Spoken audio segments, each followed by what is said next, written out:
Hi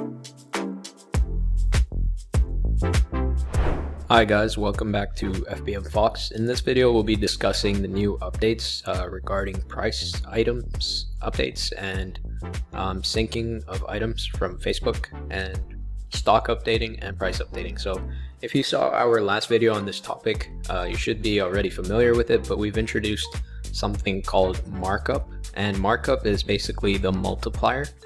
So right here you'll see that in your products table you'll see that there's a markup decimal, and if you see all the items that are listed and you just search, so you'll see these are all the items that you've listed. Also, we've added bulk item actions, so that should be easier for you guys to sort and manage your listings. But you can also see your supplier and your supplier price, the supplier stock and price. But anyways, the Repricer pretty much reprices based off of your markup, and what your markup is just a multiplier, right? So for example, if you visit your supplier right here, this is the price of the supplier, $397, and it states it here also, $397. And what you'll notice is if I have a markup of 1.5, my price should be 3.97 times 1.5, right? So $6. But the markup is only used for the next time that you reprice it, right? So let's say I want to list an item. Let's see my unlisted items. So these are my unlisted items. Let's say I want to list this Toronto Blue Jays item. So I can go to Facebook really quickly and list the Toronto Blue Jays item.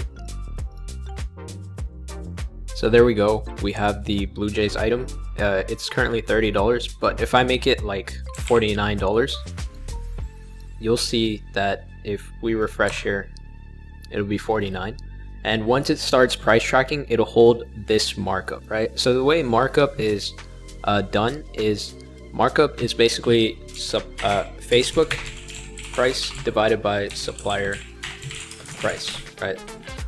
And let's say your markup is 1.5. That means you're marking it up by 50%, right? If your markup is 1.3, that means you're marking it up by 30%.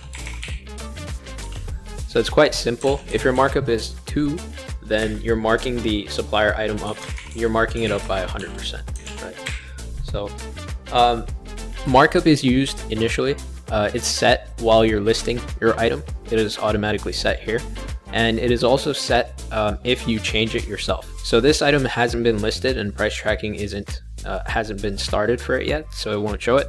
But once those two things are started within 30 minutes, it'll show that the markup is changed. But on your listed items, let's say you want to change the markup and you want to increase the price automatically with the Repricer, all you would do is edit the item and then change the markup to like whatever you want. So in this case, I'll be taking the supplier price of 3.97 and 2.5 timesing it. So next time, let's say the item goes out of stock or comes back in stock or something like that, my new price would be 3.97 times 2.5. It would be $9, okay?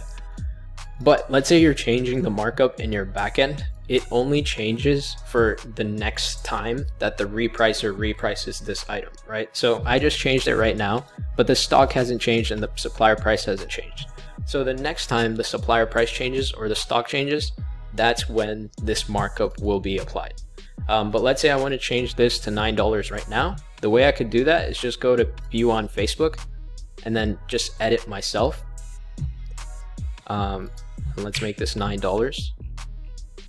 And I would just, oops, the category. I'll just pick anything random for now. But anyways, I'll update it. And then here it still shows that it's $7 the price, but we've clearly updated it to 9. But that's where the automatic item price syncing comes into play. So we'll go over that right now. So if you go into the Fbmfox price extension, you'll go into settings and you'll see that you can adjust the amount of hours. The minimum amount of hours is actually 3, because we've noticed that if you make Facebook click a whole bunch of buttons, which which this requires you to do, it will actually block you from clicking so many buttons, right? And if you keep going on a certain page over and over, Facebook will actually block you from doing that because they don't really like any robotic actions. So 3 hours is ideal, 2 hours is ideal. So, you know, if you have a really big account with a lot of changes all the time, you know, maybe you could try 2 hours, but 3 hours is pretty good. After every single time you've set your amount, you want to sign in and sign out. So I'm going to do that really quickly, and then you'll see once it's time for the syncing to happen, it'll automatically open a tab like we discussed in our previous video. So I've gone ahead and I've logged back into the extension with my new settings. So now it's updated, and all we've got to do now is just wait for Fbmfox to go ahead and open the tabs and do its magic. And before it starts the sync, you want to just take a look at this price right here. So remember, we changed it on the Facebook end. We changed it on the Facebook end to $9, and here it's $7. So just take a look at that, and you'll see once it starts syncing everything, the price here will actually change, and the stock of Facebook will change also. So there you go. You see the tab just opened up, and again, it'll hijack my screen. So it's going through all my listings, and there's orders here. There's like items in stock. There's items out of stock. We're even testing euros for the UK market. You know, it picks all of that up. So we'll be introducing the UK market really soon. But once it opens this tab, it's gonna click a few buttons and figure out what listing and what title is for what, and then it'll close out the listings.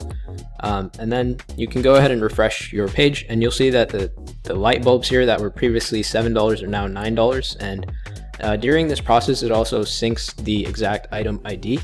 And when it does that from Facebook, right? So it automatically does that for you. You don't have to visit each one, but the main thing is the title. So it syncs it by the title. So if I just went ahead right here and I added like a whole bunch of random stuff right here, next time it's gonna have difficulty syncing.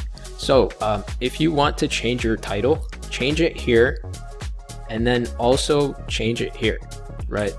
So they sync properly, right? Because this title and this title are the same.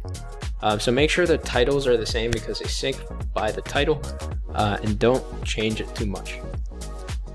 So once the syncing of the price, the Facebook stock, the marketplace ID is all set and ready to go, it will actually go ahead and open up new tabs here. So it just opened up a tab for me, and it's going to make changes and do its thing.